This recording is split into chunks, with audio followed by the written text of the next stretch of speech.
Visual novels have often been dipping other genres in between their cutscenes. Today we're covering a game that does the same thing. Mostly a VN, but with action RPG battles thrown into many of its missions. Let's dive right in. Here is my review of Noctuary for the Nintendo Switch. Do note I'll also be comparing it to the Nintendo Switch 2 in the presentation section. This story takes place in a world constantly being invaded by Dark Ridders, threatening to plunge the world into never-ending night. The plot surrounds Fancia and Alina, two women striving to become Arbo Rangers, the special defense force that deals with the threat of Dark Ridders. What starts as them sneaking out to do a quote-unquote real mission leads to them going on a journey around the world, not only becoming real Arbo Rangers, but traveling with an amnesiac girl trying to figure out who she is. The story here I think is very good, as a VN story should be. There's a lot of emotional moments, and while at the start it does feel a little weird as the game seems to hint at its own twist early on,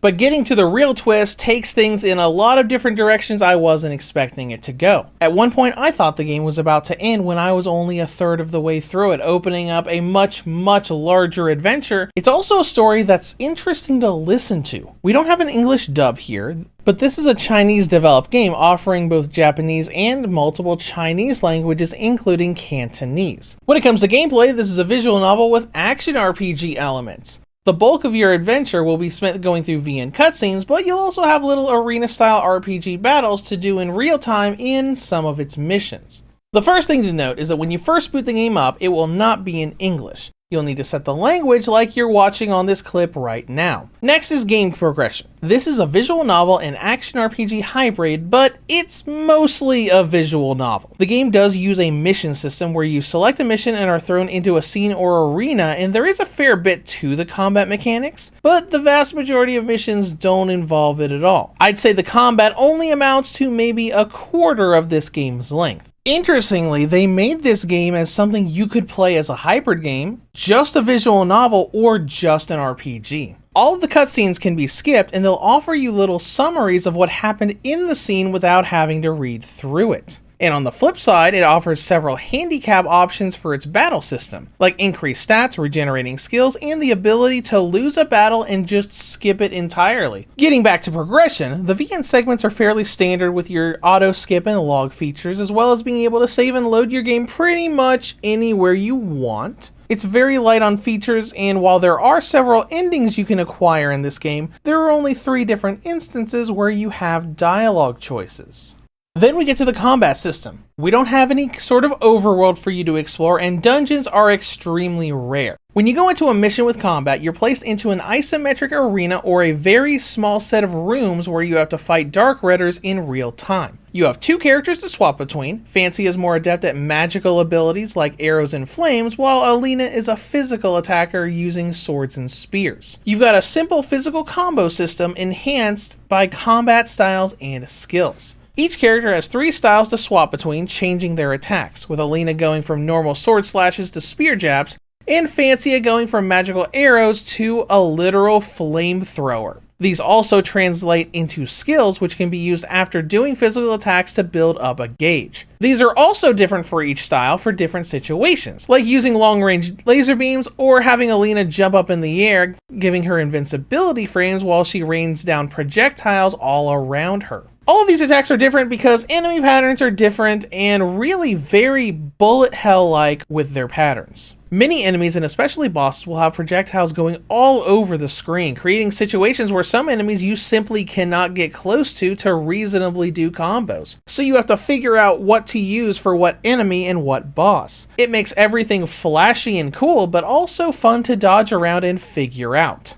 These mechanics are a little bit on the simple side once you figure out what combat style you like best, but you do get more abilities as you go through the story, like character swap attacks, limited healing and stamina attacks to help break boss guards easily, and a nice and flashy duo attack where both characters come together and attack together. There is a good bit of difficulty here though. I found battles to be pretty challenging early on until I'd really gotten a hold of when and where to dodge. If you're not using the handicaps, you always need to build up combos instead of just spamming your favorite skill over and over, and you won't auto-revive when you get killed. But once you get the dodging and enemy patterns down, the game is fine, most of that difficulty being relegated to figuring out each boss pattern the first time you fight them. After battle, you can get rewards for missions for 2 customization options. Story missions will give you a point for a perk or upgrade tree, letting you increase attack, max HP, movement speed, recovery effects, reviving teammates, etc. If you do side missions, you gain blessings, buffs from NPCs that you can equip to the party. There are a bunch of different effects you can get from this, from stat increases to spawning food around the battlefield you can walk into to heal. You are limited in the number of blessings you can equip at one time, but doing side missions will also give you flower dew items that are used to upgrade the number of blessings that you can equip. This brings an emphasis on doing side missions instead of just main quests, and that is beyond just the blessing mechanic. When you get to the end of the game, your ending options with dialogue choices will depend on what you've done in side missions. In order to get to the good ending paths, you have to complete all of Alina's side missions, and to get the true ending, you need to have unlocked all 34 blessings. The great thing about this game is that it's got a really good New Game Plus mechanic. Once you get an ending and load your clear data, you gain access to a wide mission select screen. You can select any main or side mission from the entire game, effectively being able to seek out all of those things you need for the better endings. Speaking of late game, let's talk content and length, as there is a lot here. If you don't skip cutscenes, expect to spend at least 30 to 40 hours on this game before you finish.